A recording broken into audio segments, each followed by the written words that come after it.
Like a tree bends toward the sun, so too does karma bend toward its fruits. What you see today is the shadow of what was planted long before. Dear friends, noble seekers and wandering hearts, listen well. You ask, why is one born into a palace while another is born into poverty? Why does one hold gold in their hands while another holds only dust? Is this fate? Is this injustice? Is there a secret law behind it? There is the karma of wealth and poverty. Once, in a kingdom bathed in gold, there lived a king who had everything: elephants adorned with jewels, palaces that kissed the sky, 1,000 servants ready at his call. Yet, deep in the night, he sat, alone, restless, staring at the moon. One evening, a wandering monk arrived at his gates. The king, desperate for answers, invited him in. "Venerable sir," the king asked, "why do I have so much wealth, yet my heart feels empty?" The monk smiled, his gaze as calm as the ocean before dawn. "Your Majesty, in your past lives you gave with an open hand. You fed the hungry, clothed the poor, and shared your wealth freely. That is why fortune follows you like a shadow." The king nodded, but his heart still ached. "Then why do I feel as though I have nothing?" The monk's voice softened. "Because, O king, though you gave to others, you never gave yourself peace. You did not cultivate contentment. And so, though your hands are full, your heart is empty." The king fell silent. For the first time he saw the truth: karma. But karma is not a merchant weighing gold and grain.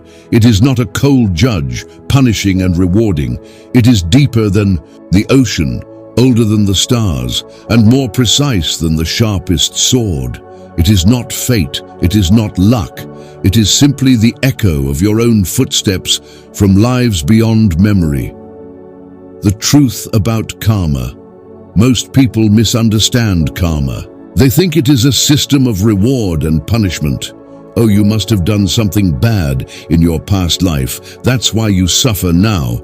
But karma is not punishment. Karma is not reward. Karma is just cause and effect. The Buddha said, "Satanaham, rikave kamam vadami."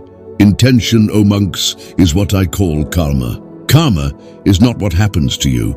Karma is how you respond to what happens to you.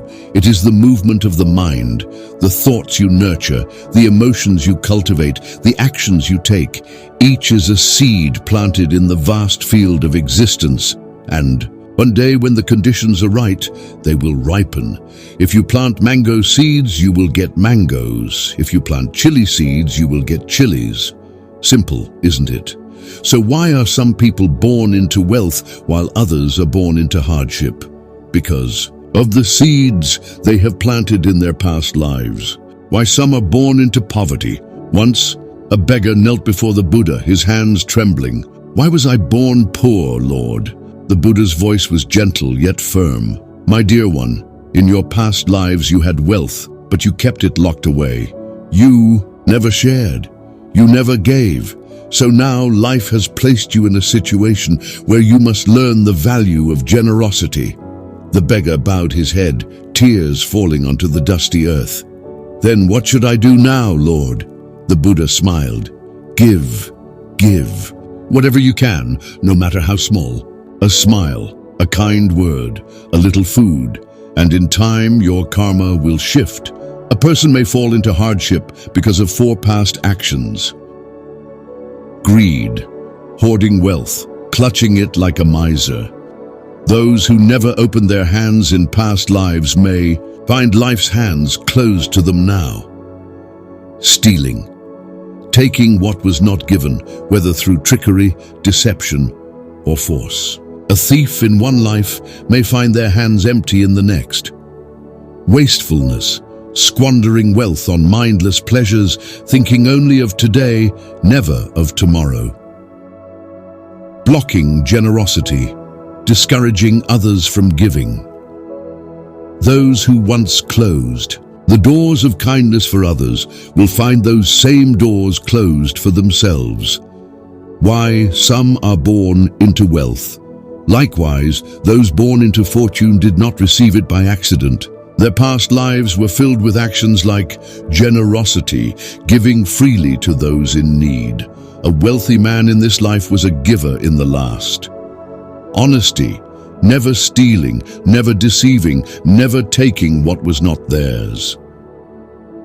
Mindfulness, using wealth wisely, helping themselves, their families, and the world. Rejoicing in others' generosity, feeling joy, not jealousy, when others give. The most powerful karma. But now, I will tell you a secret. Are you ready? The karma of wealth and poverty is nothing compared to the karma of the mind. A poor man with a peaceful heart is richer than a king who is restless. A rich man with a generous soul is wealthier than an emperor with greed, and the one who understands that nothing truly belongs to them, not their money, not their house, not even their body. They are the richest of all, because the greatest wealth is freedom. Beyond wealth and poverty, do not mistake wealth as a sign of holiness. A rich man who clings to gold is poorer than a beggar who clings to wisdom. Do not mistake poverty as a curse.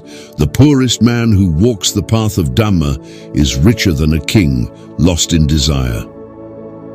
The Buddha taught, a fool may hoard gold, but a wise man hoards virtue. And in the end, virtue is the only wealth that follows you beyond the grave. For whether rich or poor, all men face the same truth. Death comes to all, and when it comes, your wealth will not follow you, your palace will not follow you, your poverty will not follow you. Only your karma will follow. The great secret. So, my dear bhikkhus, if you seek true wealth, do not ask, how can I gain riches? Ask instead, how can I plant the right causes?